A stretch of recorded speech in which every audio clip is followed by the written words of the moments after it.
ना आप लोग सीख जाएंगे। बहुत ही आसान तरीके से आप लोगों को सिखाया जाएगा। सबसे पहले 1 नंबर क्वेश्चन को सॉल्व करते हैं। देखिए कैसे इसको सॉल्व किया जाएगा। क्या दिया गया है यहाँ पर, तो दिया गया है 30 का पावर -5 और भागा 30 का पावर ही 17 है और फिर गुणा दे दिया गया 30 का पावर -16। तो ये दे दिया गया आपको सॉल्व करने के लिए। बहुत ही आसान होता है। आप लोगों ने 6 या 7th क्लास में आप लोगों ने पढ़ा होगा, एक सूत्र पढ़ा होगा कि a का पावर अगर x है और भागा a का पावर ही अगर y है, यानी कि बेस संख्या दोनों सेम हो तो पावर जो होता है वो माइनस हो जाता है। पावर जो होता है वो माइनस हो जाता है, यानी कि ये a का पावर x बटा a का पावर y ये है। ठीक है, तो क्या हो जाएगा, अंश वाला पावर में से हर वाला पावर जो होगा वो माइनस हो जाता है। अंश वाले पावर में से हर वाला पावर माइनस हो जाएगा, x माइनस वाई। ये होता है सूत्र। इस सूत्र पे सवाल पूरा का पूरा सेट है। ठीक है, बस इसी को यहाँ पे लागू कर देंगे, इसी को यहाँ पे लागू कर देंगे। तो ये क्या हो जाएगा, 30 का पावर -5 और बटा 30 का पावर 17। ठीक है, तो क्या करेंगे, अंश वाले पावर में से हर वाले पावर को सिर्फ माइनस कर देंगे, हो गया काम। तो ये हो जाएगा 30 का पावर -5 और इसको माइनस कर देंगे 17 को, तो -17। तो ये क्या हो जाएगा, ये हो जाएगा 30 का पावर -5 और -17 होता है -22। तो ये हो जाएगा -22। तो यहाँ तक तो हमारा क्वेश्चन जो है वो सॉल्व हो गया।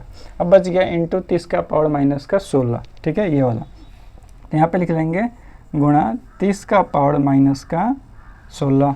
ठीक है, अब यहाँ पे एक और सूत्र होता है कि a का पावर x और गुणा a का पावर y। दो बेस संख्याएं हो और पावर अलग अलग है तो दोनों पावर आपस में जुड़ जाता है। सूत्र कहता है कि a का पावर x प्लस y, ये दोनों सूत्र क्या हो जाएगा, दोनों पावर क्या हो जाएगा, आपस में जुड़ जाएगा। तो ठीक वही नियम यहाँ पे भी लागू होगा। इन दोनों पावरों को आपस में क्या कर देंगे, जोड़ देंगे। तो 30 का पावर -22 और -16 दोनों जुटेगा तो हो जाएगा -38। तो ये हो गया हमारा आंसर। बहुत ही आसान तरीका होता है। 6th-7th क्लास में आप लोगों को ये सब पढ़ा दिया गया होगा पहले ही कि ये सब जो सूत्र होता है a का पावर x भागा a का पावर y, इस तरह से जो सूत्र होते हैं वो सब। और इस वीडियो के लास्ट में मैं ये सारे सूत्र का आप लोगों का एक PDF लगा दूंगा, तो वो भी आप लोग देख लेंगे। देखिए अगला क्वेश्चन, अब इसको मिटाते हैं, मिटा करके अगला क्वेश्चन आप लोगों को दिखाते हैं बना करके। अब अगला क्वेश्चन क्या दिया गया है, ये वाला क्वेश्चन देखिए। तो ये दिया गया है कि 50 का पावर 4 है, फिर भागा फिर 50 का पावर 8। दो क्वेश्चन सेम इसलिए लगाया कि समझने में आप लोगों को आसानी रहेगा। ठीक है, तो ये 50 का पावर 4 तो ऊपर चला गया और ये नीचे आ जाएगा 50 का पावर 8। अब मैंने आप लोगों को बताया था कि अंश वाले पावर में से हर वाला पावर जो होता है वो माइनस हो जाता है। ठीक है, तो ये क्या हो जाएगा, 50 का पावर 4 और माइनस का 8। ठीक है, तो ये क्या हो जाएगा, 50 का पावर 4 में से जब 8 माइनस होगा तो -4 बचेगा। तो ये क्या हो जाएगा, 50 का पावर -4 और यही हमारा आंसर हो गया। ठीक है, और सूत्र तो मैंने पहले लिखवा। देखिए 3 नंबर क्वेश्चन क्या दिया गया है कि 4 का पावर 3 है, फिर इंटू 5 का पावर 3 है और फिर इंटू 10 का पावर 3 है। ऐसे हो गया। तो सबसे पहले इन दोनों को लेते हैं, इन दोनों को लेंगे, देखेंगे कि दोनों का जो बेस संख्या है वो बेस संख्या क्या है, अलग अलग है और पावर दोनों का सेम है। जब बेस संख्या अलग होता है तो उन दोनों का आपस में गुणा कर देते हैं। तो इन दोनों को गुणा कर देंगे तो 4 पंजे क्या हो जाएगा, ये 20 और पावर जो होता है वो सेम ही रह जाता है। तो ये 3 ऐसे ही रह जाएगा, फिर गुणा 10 का पावर 3। अब यहाँ पे जो बेस संख्या है वो क्या है, अलग अलग है और पावर क्या है, सेम है। ठीक है, तो फिर क्या होगा, फिर से गुणा हो जाएगा। तो 20 अंक का ये क्या हो जाएगा 200 और जो पावर है 3, तो ये 3 वैसे ही रह जाएगा और ये क्या हो जाएगा, हमारा आंसर हो जाएगा। बहुत ही आसान तरीका होता है, बहुत ही आसान होता है ऐसे क्वेश्चनों को सॉल्व करना। तो ये हो गया, समझ में आप लोगों को आ गया होगा अच्छे तरीके से।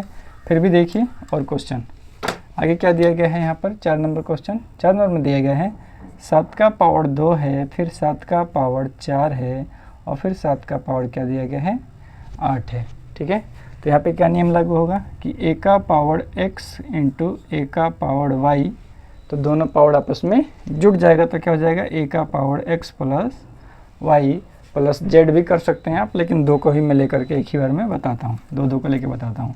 तो क्या हो जाएगा, 7 का पावर 2 प्लस 4, तो क्या हो जाएगा, 7 का पावर 6 हो गया।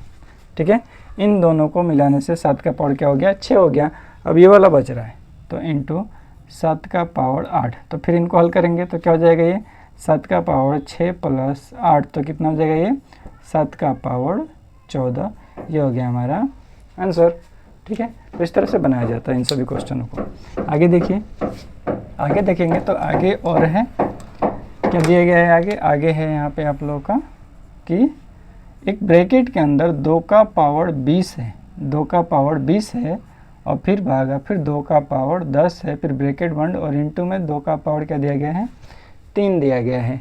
ठीक है, तो इनको पहले हल करते हैं। तो ये हो जाएगा 2 का पावर 20 अंश में गया और ये 2 का पावर 10 हर में आ गया और गुणा 2 के पावर 3। जब इसको हल करेंगे तो अंश वाले पावर में से हर वाला पावर क्या होता है? माइनस हो जाता है। तो अंश वाले पावर में से हर वाला पावर माइनस हो जाएगा। तो 2 के पावर 20 में से 10 माइनस होगा तो 10 बचेगा। तो हो जाएगा 2 का पावर 10 और इंटू 2 का पावर 3। अब दो बेस संख्याएं एक जैसी हैं तो दोनों का पावर आपस में क्या होता है? जुड़ जाता है। तो क्या हो जाएगा ये? 2 का पावर 10 प्लस 3 तो कितना हो जाएगा? 2 का पावर 13। ये हो गया हमारा आंसर। तो इस तरह से ऐसे क्वेश्चनों को सॉल्व किया जाता है। ठीक है, अभी एक क्वेश्चन और बच गया, वो भी देखिए आप, वो कैसे हल करेंगे। तो ये क्या दिया गया है यहाँ पर, इसको समझिए अच्छे से। ये क्या दिया गया है कि 5 का पावर 3 है और इसके होल का पावर 2 है, फिर भागा 5 का पावर 3। अब एक सूत्र होता है, उस सूत्र को आप लोग ध्यान में रखेंगे। ऐसा होगा कि x का पावर y और इसके होल का पावर z। ठीक है, x का पावर y, इसके होल का पावर z। ये मत मानिए, एक दूसरा चीज़ मान लीजिए, जैसे कि a का पावर x है, उसके होल का पावर y है। ठीक है, तो क्या हो जाता है ये हो जाता है a का पावर xy, यानी कि ये x में y से गुणा होता है। इस पावर में दोनों में क्या होता है? आपस में गुणा हो जाता है। तो इन दोनों का आपस में क्या कर देंगे? गुणा कर देंगे। तो बस ये 5 का पावर 3 दूना 6 और भागा 5 का पावर 3।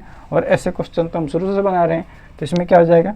5 का पावर 6 ऊपर गया और 5 का पावर 3 नीचे आ जाएगा। अब अंश वाले पावर में से हर वाला पावर जो होगा वो क्या हो जाएगा? माइनस हो जाएगा। तो माइनस करेंगे उसको, तो 5 का पावर 6 माइनस 3 तो कितना बच जाएगा? 5 का पावर 3। ये हो गया हमारा आंसर। तो ऐसे क्वेश्चनों को ऐसे ही सॉल्व किया जाता है। बाकी अगर आप लोगों को इन सभी का जितना भी सूत्र मैंने यूज किया उसका अगर आप लोगों को नोट्स चाहिए तो इस वीडियो के डिस्क्रिप्शन में आप लोगों को उसका नोट्स मिल जाएगा। अच्छे से उसको जाकर के आप लोग देख लीजिएगा। वीडियो को लाइक कर दीजिए, चैनल को सब्सक्राइब कर लीजिए। जय हिंद।